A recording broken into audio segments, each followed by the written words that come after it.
മലയാള സിനിമയ്ക്ക് 85 വയസ്സ്.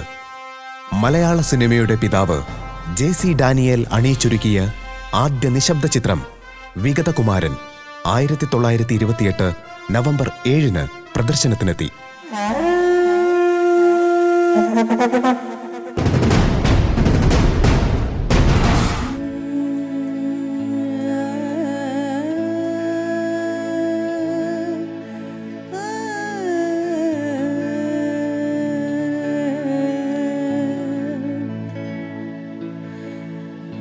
दिल चीज क्या है, दिल चीज क्या है, आप मेरी जान लीजिए. बस एक बार, बस एक बार मेरा कहा मान लीजिए. दिल चीज क्या है, आप मेरी जान लीजिए. बस एक बार मेरा कहा मान लीजिए.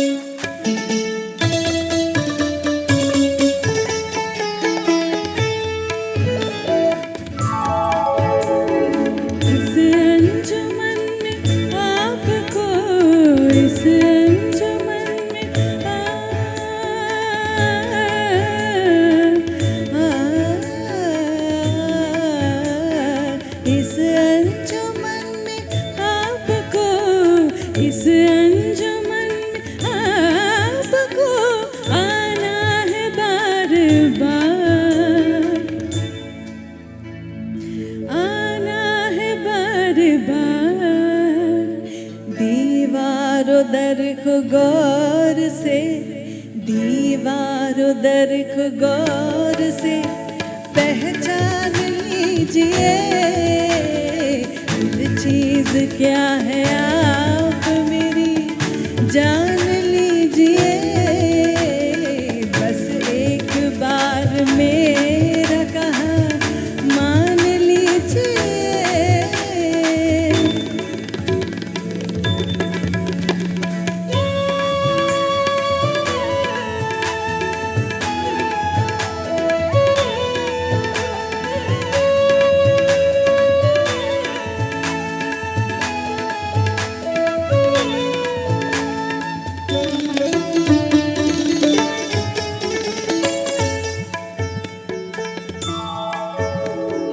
माना है दोस्तों को नहीं,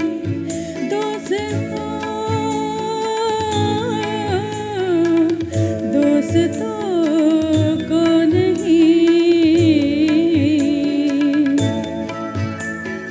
माना है दोस्तों को नहीं, दोस्ती के पास.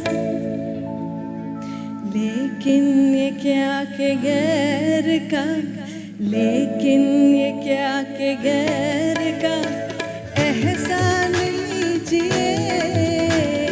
नज़दीक क्या है, आप मेरी मान लीजिए.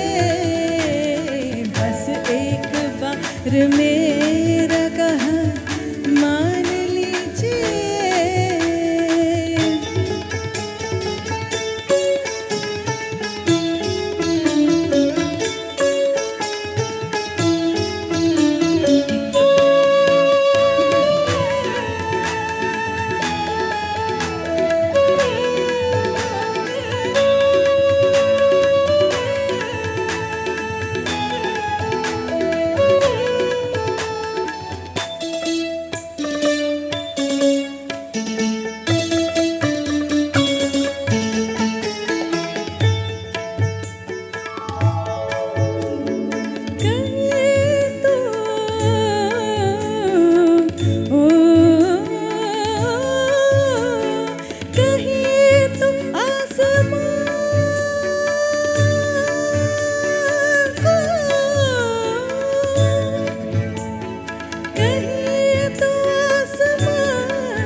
कुछ भी अगर मुश्किल नहीं है कुछ भी अगर ठान लीजिए, मुश्किल नहीं है कुछ भी अगर ठान लीजिए। हर चीज क्या है आप मेरी जान लीजिए। बस एक बार, बस एक बार, बस एक बार मेरा कहा मान लीजिए, मान लीजिए, मान लीजिए।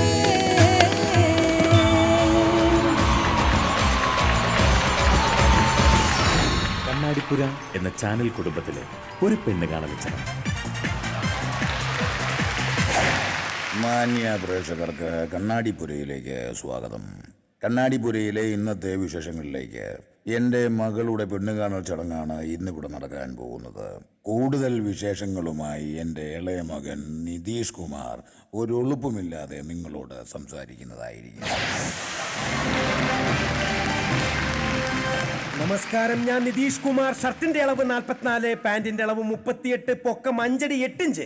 നക്ഷത്രമായില്ല, പ്രായം പറയില്ല. ന്യൂസ് ഓവറിലേക്ക് സ്വാഗതം. എന്റെ പെങ്ങൾ ശ്രീകുട്ടിയുടെ പെണ്ണുകാണൽ ചടങ്ങാണ് ഇന്നത്തെ പ്രധാന വാർത്ത. കൂടുതൽ വിവരങ്ങളുമായി ഞങ്ങളുടെ പ്രതിനിധി മണികണ്ഠൻ എന്റെ പെങ്ങളുമായിട്ട് ലൈനിലുണ്ട്. ക്ഷമിക്കണം, മണികണ്ഠൻ ലൈനിലുണ്ട്. പറയൂ മണികണ്ഠ, ആരൊക്കെയാണ് ചെറുക്കന്റെ കൂടെ വരുന്നത്? വീട്ടുകാരാണോ, കൂട്ടുകാരാണോ, കരക്കാരാണോ, അതോ കരകാട്ടക്കാരാണോ? പറയൂ കണിമണ്ട, മണികണ്ഠ. നിതീഷ്, ഉറ്റ സുഹൃത്തായ മൂന്നാനുമായിട്ടാണ് ചെറുക്കൻ പെണ്ണ് കാണാൻ വരുന്നത്. ഏകദേശം എത്ര മണിക്കാണ് അവരിവിടെ എത്തുന്നത്? ചെറുക്കൻ 4 കാലിൽ എത്തുമെന്നാണ് അറിയാൻ കഴിഞ്ഞത്. 4 കാലിൽ കൊള്ളാം. 4 കാലിലല്ല, 4 കാലിന്. അപ്പോൾ ഓക്കെ മണികണ്ഠൻ, കൂടുതൽ വിവരക്കേടുമായി നമുക്ക് പിന്നീട് ബന്ധപ്പെടാം. നമസ്കാരം. നമസ്കാരം. നമസ്കാരം. ന്യൂസ് അവർ തുടരുന്നു. ചെറുക്കനും മൂന്നാനും ഇപ്പോൾ സ്റ്റുഡിയോയിൽ എത്തിയിട്ടുണ്ട്. തെറ്റിപ്പോയി, വീട്ടിലെത്തിയിട്ടുണ്ട്. ചെറുക്കനോടാണ് എന്റെ ആദ്യത്തെ ചോദ്യം. എന്താണ് താങ്കളുടെ ജോലി? ഞാൻ ടിവിയിലെ വേസ്റ്റ് ഓഫ് കേരള എന്ന് പറഞ്ഞ പരിപാടി അവതരിപ്പിക്കുകയാണ്. വേസ്റ്റ് ഓഫ് കേരളയോ? എന്താണ് താങ്കൾ അതുകൊണ്ട് ഉദ്ദേശിക്കുന്നത്? അതറിയില്ലേ, ചെക്കൻ ഓരോരോ വീട്ടിൽ ചെന്ന് അവരുണ്ടാക്കണ ഫുഡ് ആദ്യം ഒന്ന് ടേസ്റ്റ് ചെയ്ത് നോക്കും. പിന്നെ വാരി വലിച്ചൊരു തീറ്റയാണ്. ഇതിനെയാണ് വേസ്റ്റ് ഓഫ് കേരള എന്ന് പറയണത്. ഇതിന് ഞങ്ങൾ പറയുന്നത് തെണ്ടി തിന്നുക എന്നാണ്. ആ, മലയാളത്തിൽ അങ്ങനെയും പറയും. ഹലോ, നമസ്കാരം. ചെറുക്കനും മൂന്നാനും മണികണ്ഠൻ നായർ ഷോയിലേക്ക് സ്വാഗതം. മൂന്നാനെ, ഇതാരാ? ഇത് എൻ്റെ മൂത്ത മകനാണ്. എന്റെ ആദ്യത്തെ ചോദ്യം ചെറുക്കനോടാണ്. ചെറുക്കന് സ്വന്തമായിട്ട് ഒരു അച്ഛനുണ്ടോ? ഉണ്ടെങ്കിൽ ആരാണ് അദ്ദേഹം? പറയൂ. ചെറുക്കന്റെ അച്ഛൻ അറിയില്ലേ? ഭയങ്കര ഫേമസാ. 12 പ്രാവശ്യം പഞ്ചായത്ത് ഇലക്ഷനിൽ മത്സരിച്ച ആളല്ലേ. എന്നിട്ട് അദ്ദേഹം ജയിച്ചോ? 12 പ്രാവശ്യവും തോറ്റു. പക്ഷെ 13ാമത്തെ പ്രാവശ്യം അയാൾ ജയിച്ച സന്തോഷത്തിൽ ഇത്തിരി പടക്കം പൊട്ടിച്ചതാ. മുണ്ടിന്റെ ഇടയിൽ നിന്നൊരു ഗുണ്ടു പൊട്ടി. ആ ഗുണ്ട ആളെയും കൊണ്ടങ്ങോട്ട് പോയി. ഓഹോ, അപ്പൊ പിന്നെ ചെറുക്കന് സ്വന്തക്കാരെന്ന് പറയാൻ ആരൊക്കെയാണുള്ളത്? പറയൂ. ഒരു ചേട്ടനും 2 അനീതിമാരും. ചേട്ടൻ എന്താണ് ജോലി? ഇലക്ട്രിസിറ്റി ബോർഡിലാണ് ജോലി. കൊള്ളാം. എന്താണ് പോസ്റ്റ്? അങ്ങനെ ഇന്ന പോസ്റ്റ് ഒന്നൊന്നുമില്ല. കംപ്ലൈന്റ് വന്നാൽ എല്ലാ പോസ്റ്റേലും കയറണം. പിന്നെ പെങ്ങാന്മാരുടെ കാര്യം, 2 പെങ്ങാന്മാരെയും കൂടി ഒരു വീട്ടിലേക്ക് അങ്ങോട്ട് കെട്ടിച്ചു വിട്ടു. അതെന്തിനാണ് രണ്ടുപേരെയും ഒരു വീട്ടിലേക്ക് കെട്ടിച്ചയച്ചത്? 2 വീട് തകരുന്നത് കാണണ്ടല്ലോ. കൊള്ളാം, വളരെ നല്ല ഐഡിയ. എന്താണ് മൂന്നാനും ചെറുക്കനും തമ്മിൽ ഒരു കുശുകുശുപ്പ്? ഏയ്, ഇവൻ പെണ്ണിനെ കുറിച്ചുള്ള ഒരു സങ്കല്പം പറഞ്ഞതാ. എന്താണ് ചെറുക്കന്റെ സങ്കല്പം? പറഞ്ഞോളൂ. പെണ്ണിന്റെ കൈ ഉണ്ടല്ലോ, നല്ല പടവലങ്ങ പോലെ ഇരിക്കണം. പിന്നെ കവിള് നല്ല തക്കാളി പോലെ ഇരിക്കണം. ചുണ്ടുണ്ടല്ലോ, നല്ല ചുവന്ന മുളക് പോലെ ഇരിക്കണം. പിന്നെ ശരീരം നല്ല മുരിങ്ങക്കോല പോലെ ഇരിക്കണം. ചുരുക്കം പറഞ്ഞ നിനക്കൊരു അവിയല് തിന്നണം. അതെ, ചെറുക്കനെ കുറിച്ച് അറിഞ്ഞ തിരിച്ച് ഇനി പെണ്ണിനെ കുറിച്ച് പറ. ഞങ്ങൾ തന്നെ പറഞ്ഞാൽ അത് പുകഴ്ത്തിപ്പറച്ചിലായി പോകും. അതുകൊണ്ട് എൻ്റെ പെങ്ങളെ പെണ്ണു കാണാൻ വന്ന പലരും ഇപ്പോൾ പലയിടത്തു നിന്നും നമ്മളോടൊപ്പം ചേരുന്നു.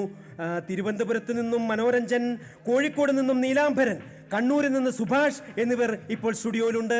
പറയൂ സുഭാഷ്, എങ്ങനെയായിരുന്നു എന്റെ പെങ്ങളെ പെണ്ണ് കണ്ട അനുഭവം? സത്യം പറഞ്ഞാ എനിക്ക് ഒരുപാട് ഇഷ്ടപ്പെട്ട്. നല്ല ഉഗ്രൻ ലഡു മാത്രമല്ല അസല് മിച്ചറും. ആ അലുവ കടിച്ചപ്പോഴേ എനിക്ക് മനസ്സിലായി നല്ല 1-ാം തരം കോഴിക്കോടൻ അലുവായിരിക്കുമെന്ന്. താൻ ബേക്കറി ഐറ്റംസിനെ പറ്റി പറയാതെ പെണ്ണിനെ കുറിച്ച് പറയും. പെണ്ണവിടെ ഉണ്ടായിരുന്നു. Hi, good evening, ladies and gentlemen. Welcome all of you to the fantastic and fabulous പെണ്ണുകാണൽ ചടങ്ങ്. മൂന്നാനെ പെണ്ണാവതാരികയാണെന്ന് പറഞ്ഞിട്ട് എന്താ ഇങ്ങനെ? ഇനി മറ്റൊരു സത്യം കൂടി പറയാം. ഞങ്ങളുടെ പെങ്ങളുടെ ദേഹത്ത് ബോധമില്ലാത്ത ഏതോ ഒരു ബാധ കയറിയിട്ടുണ്ട്. ബാധയാ? നിങ്ങളൊന്നും മിണ്ടായിരിക്കും. ബാധയും കുതിയൊന്നും അല്ലടാ. അവള് സ്ഥിരമായി കണ്ടോണ്ടിരുന്ന റിയാലിറ്റി ഷോ പെട്ടെന്ന് നിർത്തിയപ്പോൾ ഉണ്ടായ ഒരു ജലദോഷം, അത്രേ ഉള്ളൂ. Wow, this is football. He is a football eating man. ഇങ്ങനെയുള്ള പെണ്ണിനെന്താ എനിക്ക് വേണ്ട. ചെറുക്കൻ ഒന്നുകൊണ്ടും പേടിക്കണ്ട. പെണ്ണിന്റെ ബാധയെല്ലാം മാറ്റി നല്ല മിടുക്കിയാക്കി ഞങ്ങൾ തരും. ആശാനെ, ഇങ്ങനെ പുട്ട് വിഴുങ്ങിയ പോലെ ഇരിക്കാതെ എന്തെങ്കിലും ചെയ്യ്. മോള് കൈന്ന് പോയി നിൽക്കുക, അല്ലെ ഈ ചെറുക്കനും കൈന്ന് പോവും. ആരും പേടിക്കണ്ട. എൻ്റെ മകളുടെ ബാധ ഒഴിപ്പിക്കാനായി കൊടിയ മന്ത്രവാദിയായ പാതാളം ഭൈരവൻ ഉടനെ ഇവിടെ എത്തും.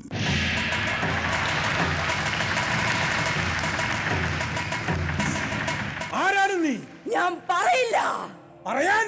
ഞാൻ അയ്യടാ സ്റ്റാർ സിംഗറിലെ കൊഞ്ചിനി Haridas. That's a major issue of the world civilization of the entire universe.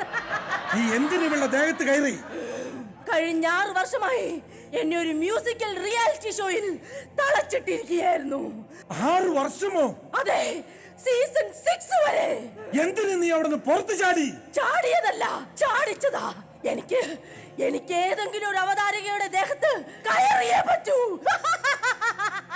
ശരി, അതിന് നിനക്ക് മറ്റൊരു അവതാരകയെ തന്നാലോ? ആരെ? Who is the lady? ക്രിമി ടോമി. അയ്യോ വേണ്ട. അതെന്താ? ഒരു ബാധ വേറൊരു ബാധയിൽ കയറാറില്ല. എങ്കിൽ നീ ഒഴിഞ്ഞു പോ. ഞാൻ പോകില്ല.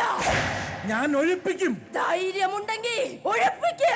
നീ ആ തെങ്ങേറ്റക്കാരൻ ഭൈരവനല്ലേ? ഓപ്പ്, ഇതാണ് ഞാൻ ഈ പരിചയക്കാരുടെ വീട്ടിൽ ബാധ ഒഴിപ്പിക്കാൻ വരാത്തത്. ആശാനെ കൊണ്ട് ഇത് ഒഴിപ്പിക്കാൻ പറ്റൂ? പിന്നെ ഇതല്ല, ഇതിന് അപ്പുറത്തേക്കും. Okay okay okay. അപ്പുറത്തേക്കും പോയോ? ഇനി എന്റെ ചോദ്യം ബാധയോടാണ്. എന്താണ് നിങ്ങളുടെ തീരുമാനം? ഒഴിഞ്ഞു പോവോ? ഇല്ല, ഇയാളെ ഞാൻ. ഓക്കെ ഓക്കെ, ഇപ്പൊ വരാം. പോയി. ആശാനെ പറയാ, ആശാനെ, ആശാൻ ഇതിനു മുമ്പ് ആരെങ്കിലും ഒഴിപ്പിച്ചിട്ടുണ്ടോ? എന്റെ ഓർമ്മ ശരിയാണെങ്കിൽ. ആ ഓക്കെ ഓക്കെ, ഇപ്പൊ വരാം. പിന്നെയും പോയോ? ഹലോ ബാധ, തളയ്ക്കുമെന്നാണ് മന്ത്രവാദി പറയുന്നത്. നിങ്ങൾ വളയ്ക്കാൻ നിന്ന് കൊടുക്കൂ. അല്ല, തളയ്ക്കാൻ നിന്ന് കൊടുക്കൂ. പറ്റുമെങ്കിൽ നിങ്ങൾ ആദ്യം ഇവനെ തളയ്ക്കാൻ, അത് കഴിഞ്ഞിട്ടാവാം ബാധ ഒഴിപ്പിക്കൽ. അങ്ങോട്ടും ഇങ്ങോട്ടും കുറ്റം പറഞ്ഞു നിൽക്കാതെ മിസ്റ്റർ പാതാളം ഭൈരവൻ വേഗം ബാധ ഒഴിപ്പിക്കും. എന്നാൽ ഒഴിപ്പിച്ചിട്ട് തന്നെ കാര്യം. ഒഴിഞ്ഞു പോ. നീ പോടാ. എന്ത്? ഒഴിഞ്ഞു പോ. അടിക്കരുത്. ഒഴിഞ്ഞു പോ. അടിക്കരുത്. ഒഴിഞ്ഞു പോ. അടിക്കരുത്. എന്റെ വടി. ഒഴിഞ്ഞു പോ. അടിക്കരുത്. അങ്ങനെ ഒഴിപ്പിക്കാൻ വന്ന മന്ത്രവാദിനെ അവൾ ഒഴിപ്പിച്ചു. ഇനി നമ്മൾ എന്ത് ചെയ്യും? അത് തന്നെയാണ് ഞാനും ആലോചിക്കുന്നത്. ഇനി നമ്മുടെ പെങ്ങളെ രക്ഷിക്കാൻ ആര് വരും? അതിന് ഇനി ആർക്കും കഴിയുമെന്ന് തോന്നുന്നില്ല. ആര് പറഞ്ഞ്? ഏതൊഴിയാബാധയും ഒഴിപ്പിക്കുന്ന ഒരാള് ഈ ഭൂമുഖത്തുണ്ട്. ആരാണത്? ആരാണത്? പറയൂ പറയൂ, ആരാണത്? പറയാം.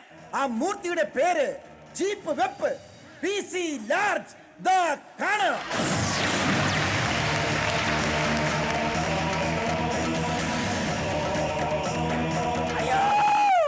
അയ്യോ വേണ്ട വേണ്ട, ഞാൻ പൊക്കോളാം, ഞാൻ പൊക്കോളാം. എനിക്ക് തെറിവിളി കേൾക്കാൻ വയ്യ, എനിക്ക് തെറിവിളി കേൾക്കാൻ വയ്യ. ബാധയാണെങ്കിലും എനിക്ക് മാന്യമായിട്ട് ജീവിച്ചാൽ മതിയേ. ഞാൻ പൊക്കോളാം. I am going. ഞാൻ പോയി. ഒഴിയാബാധ ഒഴിപ്പിച്ച PC ലാർജിന് നന്ദി. കണ്ണാടിപ്പുരയിലെ ഇന്നത്തെ വിശേഷങ്ങൾ ഇവിടെ അവസാനിക്കുന്നു. ന്യൂസ് അവറിൽ പുതിയ ബാധയുമായി നമുക്ക് വീണ്ടും കാണാം. അതുവരേക്കും ഗുഡ് ബൈ.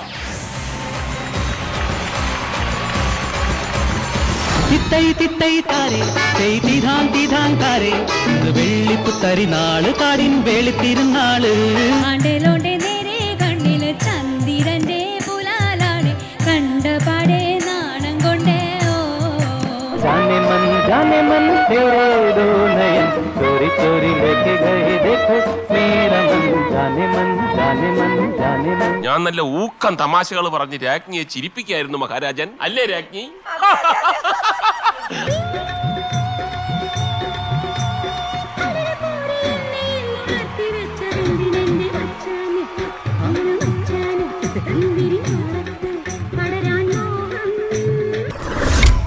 നമ്മുടെ എല്ലാവരുടെയും മനസ്സിൽ വലിയൊരു സ്വപ്നമാണ് മാലിന്യവിമുക്ത കേരളം എന്ന് പറയുന്നത്. എന്ത് മാലിന്യമാണെങ്കിലും അത് റോട്ടിൽ വെറുതെ വലിച്ചിടാതെയും എല്ലാം നമ്മൾ തന്നെ ശ്രദ്ധിച്ചാൽ ഐ തിങ്ക് നമുക്ക് ആ ഒരു സ്വപ്നം നമുക്ക് സാക്ഷാത്കരിക്കാനായിട്ട് സാധിക്കും. നമുക്ക് പ്രവർത്തിക്കാം മാലിന്യവിമുക്ത കേരളത്തിനായി. നമ്മുടെ നാട് നല്ല നാട്. മലബാർ ഗോൾഡ് ആൻഡ് ഡയമണ്ട്സ്, നാടിനോട് സ്നേഹത്തോടെ.